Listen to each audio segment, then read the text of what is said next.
again, as promised. I'm here to do my top six favorite movies of 2024. And man, oh man, 2024 was a lot of movies for me. And I mean a lot, just like back in 2019. But, anyways, yeah. And these are the movies that I saw in the theaters. Obviously, I didn't see Kung Fu Panda 4 or the new Alien movie. I'm only specifically using movies that I saw in theaters. Um, yeah. So that's all. I'm also not using the Lion King 30th anniversary because it doesn't count. 30th anniversaries, they're cool to watch and see in theaters, but I don't rank them as my top 10 or top whatever favorite movies because they just don't count because they're anniversaries. So, yeah, that's a big spoiler alert, I guess you could say. But, or I wouldn't say spoiler alert, that's a disclaimer, whatever. Um, yeah, so number six is, a lot of people don't like this movie, and I didn't really like it. It had its moments, don't get me wrong, but it, it's musical just didn't make sense, and that is Joker 2. I mean Joker, yeah, Joker 2. Oh, yeah. Joker 2 is probably one of the least favorite movies on this list because like it's like they didn't even try to make it really good. I mean, Lady Gaga did pretty good. At first, I thought that, like, hopefully, like, I thought that Lady Gaga, they're going to execute Lady Gaga's character in the movie, but she did a really good job playing as Harley Quinn. Joaquin Phoenix playing as Joker. It's just that it was all back and forth with all the relationship with Arthur and Harley Quinn or whatever, or Quinzel, whatever she's called. Um, she also she also used him as well, like the entire time because she just wanted Joker, not Arthur, which that didn't make sense. The ending, in my opinion, was the worst of the worst because, like, I understand that Joaquin Phoenix is not good with doesn't do sequels, and Todd Phillips sucks at sequels. But yeah, I didn't like how they killed him off, and it's stupid because it's like we want to see more of Arthur, like we want to see more and more of him, and yet now he's killed, which is bullshit and it's fucking retarded. But it is what it is. Maybe, who knows? Maybe he survived the knife attack. I'd probably die because he collapsed into the floor and stuff. And I thought that Harley was going to maybe visit Arthur in Arkham Asylum. No, it's just some random ass killer that killed Arthur and turns into the new Joker. But yeah. Um So number five, and most of these movies are actually really hard. They're actually really, really hard, but on this list, and it wasn't that easy, by the way.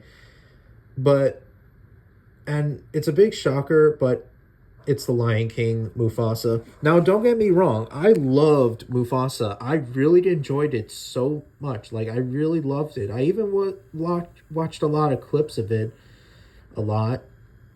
But I do have a couple of problems with this movie, and that is that Timon and Pumbaa were interrupting the story a lot, which I didn't really like.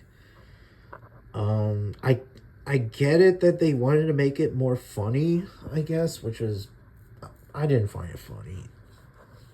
Um, it Scar's betrayal to Mufasa was a bit way too sudden, if you ask me. Like he should have he. I mean, I knew that's that. What's interesting is that like at the time I did saw a clip with Scar, or in this case Taka with Kiros, and I'm thinking, yeah, he's gonna join with the White Lions, but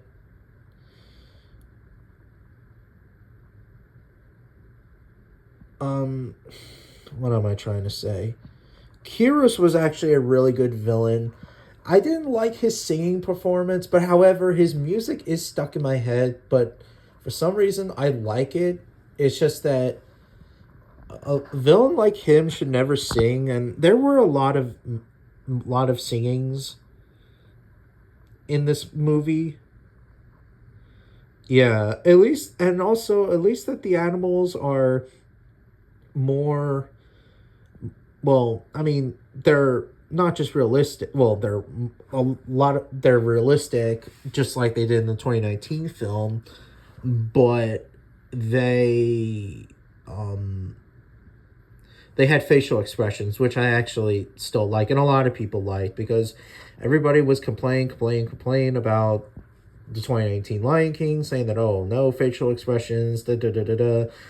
Yeah, it turns out they did facial expressions, especially with the lions. I wish that we got to see Mufasa as like an actual adult. I mean, even though that, yeah, James Earl Jones may have passed away, but I still would have seen. And another thing too, what also bothers me is that in the 2019 version, Scar said that he never challenged Mufasa ever again. But yet in the prequel flashback, Scar didn't really challenge Mufasa. He was just using the white lion. So it like is in off screen, did Scar fought Mufasa as king or something, or I don't know. Like when Simba was born, like maybe like I don't know, maybe like 2 days before Simba's birth, Scar wanted to take over, and Mufasa just said like, "Fuck this, I'm not gonna, you're not gonna take over Pride Rock." I don't know, but yeah, but anyways, But I'm a bit going off topic. Yeah, it was a bit too sudden, and it was a bit short pacing at times, especially when Scar betrayed Mufasa. It was a bit short pacing, but other than that, I still enjoyed the story. It may not be perfect. The characters are not. I mean, Mufasa and Scar, or this case Taka, they were pretty perfect characters, um, in my opinion. But yeah, and of course the animation designs are pretty cool. But yeah, but other than that, it's still a good movie. Um, Number four is Kingdom of the Planet of the Apes. Actually, I mean,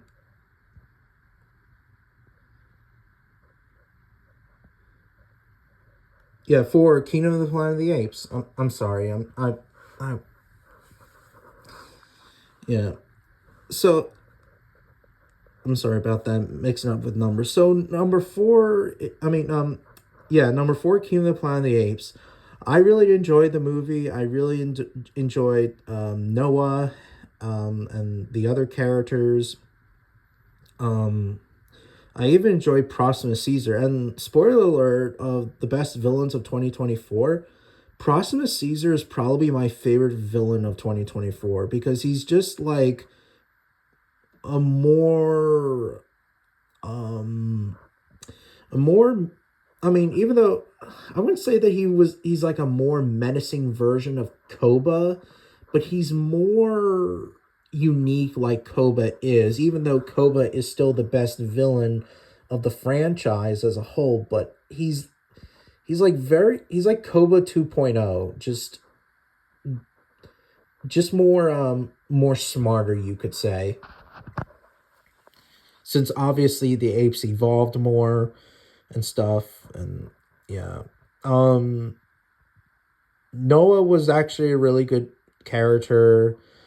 Um, I like how like he became like kind of a cow. I wouldn't say a coward type character. Well, he was like half coward and half courageous, but at the end he was like very more courageous. I didn't really like the ending when. Oh, and I also like Raka too. Raka was also a really good character. Um, I know that Raka was going to die, but it was a bit too sudden. As well. Um, but I know that yeah, he was gonna die. I thought that the Proximus Caesar's henchmen were going to kill him, even though technically they kind of did by when Raka was holding the net to save May, but and Silva, had a knife and cut the net off. But I thought that like they were gonna execute him and like I don't know, stab him or like use those little electric things to taser him to death or something like that. I don't know. But yeah. But anyways, yeah, it was a bit too sudden. Um Also Proximus Caesar's death I didn't really like. I wish that we would have seen like a throwback between like Noah and Proximus, just like with Caesar and Koba, like how they fought one another. Even though that, yeah, Proximus Caesar is a big giant um bonobo chimp hybrid or whatever the fuck he is. There's been a debate really on what the hell Proximus is. I'm not gonna go into that because a lot um I still would love to see like a fight to the death with just like with Caesar and just like Caesar and Koba, but no, we get to see the Eagles attacking um Proximus and Proximus, falling to his death. Um a lot of people even say that Proximus may be in the next Planet of the Apes film. I doubt it because of that fall, but you never know. But yeah.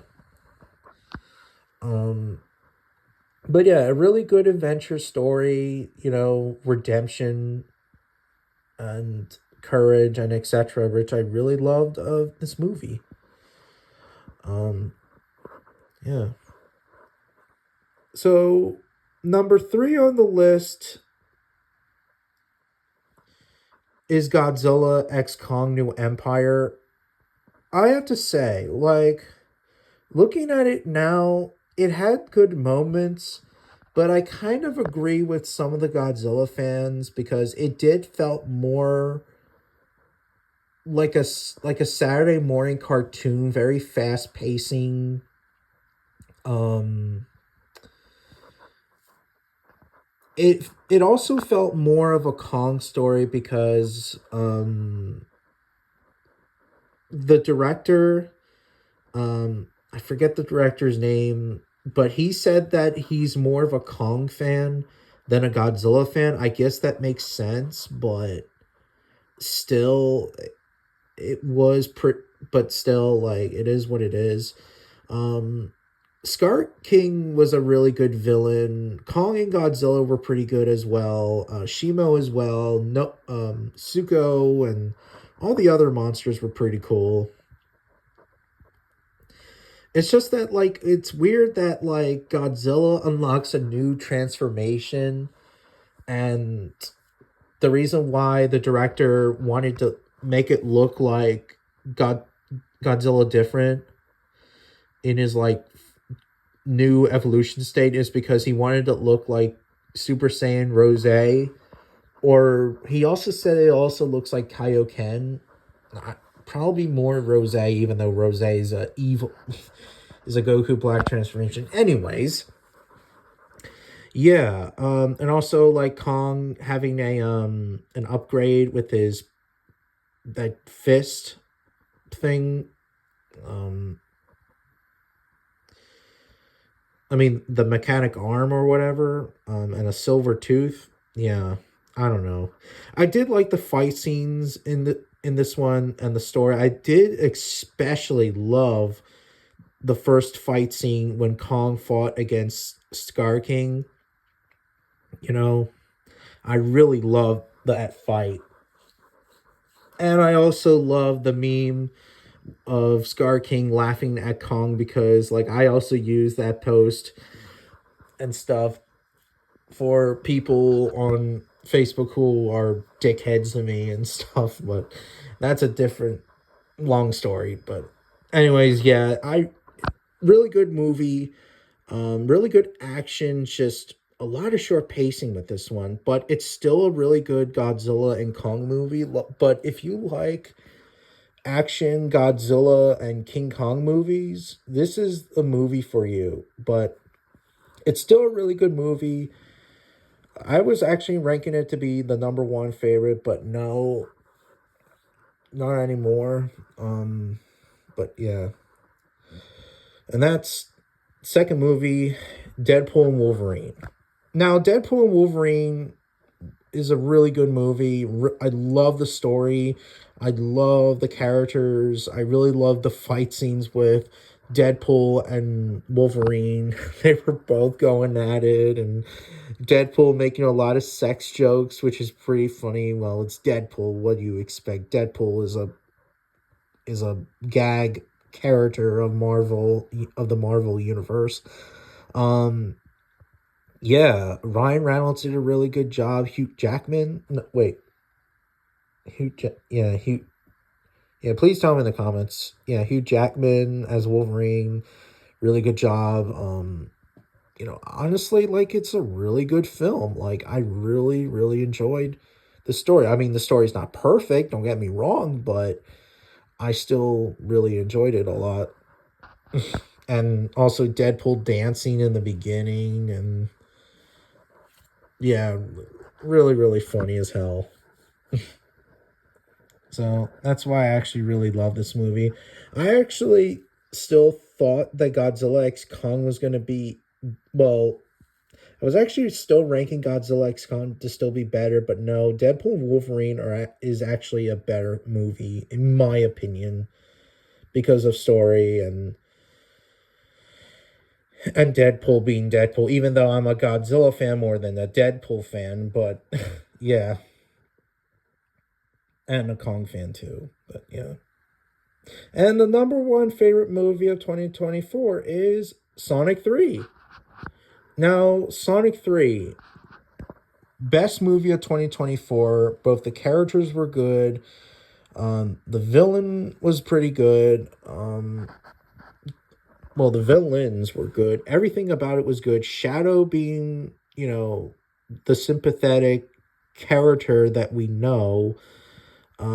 Shadow being more of a very likable character, and an interesting character as well, and because he has a lot of emotions just like us we have, and that's why I really enjoyed this movie a lot of action, a lot of fight scenes, a lot of really good story.